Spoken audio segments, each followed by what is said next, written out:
All right, let's talk New Year's resolutions now. They're all well and good on paper. Actually trying to follow through with them, of course, is a lot harder. I'm not telling you anything you don't know. But joining me more to talk a little bit more about it, about why that happens and what we can do about it, I'm happy to have the Senior Vice President of Hartford Healthcare and the President of Behavioral Health there, Pat Reamer, whom I've not met yet. Good to see you. Nice to see you, yeah, too. A pleasure to have you on the show. Okay, so a couple of days into the new year, I'm curious, do we know, is there any sort of robust data on, in a general sense, how long New Year's resolutions tend to last? I have trouble finding it. It seems like every study comes up with something different. Right. I mean, I think that there's a lot of studies that talk about which resolutions people tend to lean toward and how to keep them. There's very little, actually, real research about how long people keep New Year's resolutions. Okay. Now, from a behavioral health perspective, I was just talking to you about this a couple minutes ago. I love finding out the way that brains trick it. So we can trick ourselves into either doing something well or not doing something at all. Right. From a behavioral health perspective, do people like you look at New Year's resolutions and roll your eyes and think, oh, here we go again? Is there some sort of fundamental flaw to them, or do you like that people are trying to improve themselves? I like it. I think from a behavioral health point of view, doing things, people thinking about what would I like to do better this year is a really healthy thing for people to do.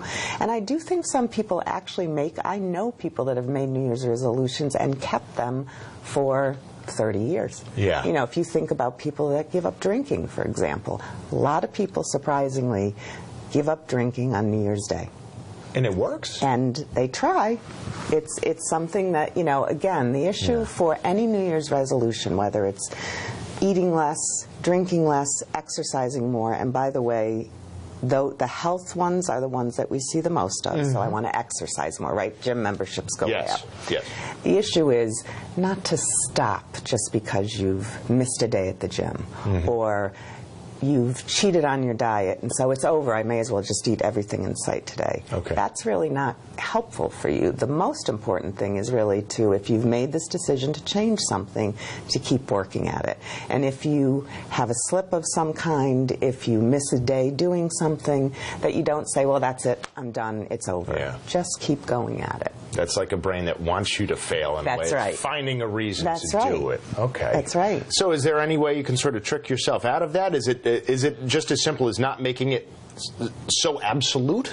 I think that's part of it, but I also think it is important to know that your brain can trick you, especially if it's something like an addiction or something that's been really embedded in your brain. I mean, substances change your brain. Yes. So it's going to trick you into trying to do something else. And I think it's the same for dieting and for exercise.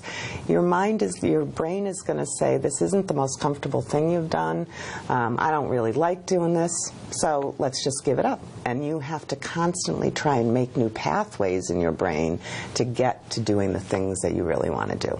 Last question, too. Some people who maybe thought to do New Year's resolutions didn't get around to it. Are they also going to use this idea that New Year's has come and gone as an excuse to not do it in the first place? Well, that's a really good question. I think people do that, and I think people can make a resolution to change any day of the year. I think New Year's just prompts us to do it. And there you go. Maybe try some accountability, keep some family and friends around, I imagine. That's right. That's a very good point. Okay, so there's still a lot more talking to do, and I'm going to get you back, and we're going to also do some stories for the Fox 61 News at 4 and 5 coming up next week, because there's a lot to talk about for as much as we've talked about this. But a pleasure to have you here on the show. Nice Glad to have you you here, Pat. Thank you so much. Thanks. All right, well, still ahead on the Fox 61